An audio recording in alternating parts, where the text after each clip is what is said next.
বিসমিল্লাহির রহমানির রহিম। Build engineering and construction YouTube চ্যানেলের পক্ষ থেকে আমি ইঞ্জিনিয়ার হৃদয় আছি আপনাদের সাথে। আশা করি সবাই ভালো আছেন।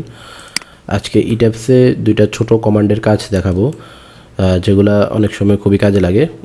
অনেকে জেনে থাকতে পারেন, যারা জানেন না তাদের জন্য সেগুলো হলো এই সেম কমান্ডগুলো অটোক্যাডের মধ্যেও আছে, ট্রিম এবং এক্সটেন্ড। হ্যাঁ, এই দুইটা কমান্ড। এটা এক্সটেন্ড কমান্ডটা অনেক বেশি কাজে লাগে, কারণ যখন এরকম আঁকা বাঁকা টাইপের বিল্ডিং হয়, তো বিল্ডিংটা যখন অনেক কমপ্লেক্স শেপের হয়, আঁকা বাঁকা হয়, তখন অনেক সময় আমাদের দরকার হয় এক্সটেন্ড কমান্ডটার, ট্রিম কমান্ডটারও দরকার হয়। তো তাহলে আমরা এক্সটেন্ড কমান্ড দিয়ে শুরু করি। যেমন এখানে বড় একটা বিম আছে। হ্যাঁ, তো এই বিমটা আমি তাড়াতাড়ি ড্র করার জন্য কুইক ড্র বিম অপশন দিয়ে ড্র করলাম, 10-20 দিলাম অল স্টোরিতে।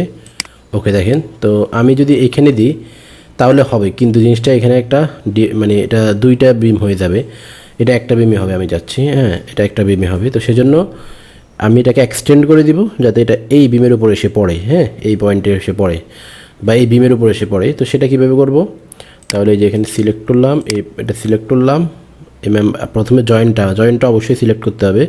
এরপরে এই মেম্বার, এরপরে কোন মেম্বারের উপর এসে পড়বে সেই মেম্বারটা সিলেক্ট করতে হবে। হ্যাঁ, করে এডিট, এই যে অ্যালাইন জয়েন্ট ফ্রেম ইজ, এই যে এখানে গিয়ে যে এক্সটেন্ড ফ্রেম অবজেক্ট, এখানে দিকে অ্যাপ্লাই দিলেই এতে চলে আসছে। এটা অনেক কাজে লাগে কমপ্লেক্স শেপের বিল্ডিং হলে আর কি। তাহলে একটা গেল। হ্যাঁ, ওকে। এরপরে হলো এটা গেল এক্সটেন্ডের কাজ। এরপরে হলো ট্রিম করতে হবে এখন। মানে এই যে দেখেন এই বিমটা, এই যে এই বিমটা মূলত এইখানে এসে শেষ।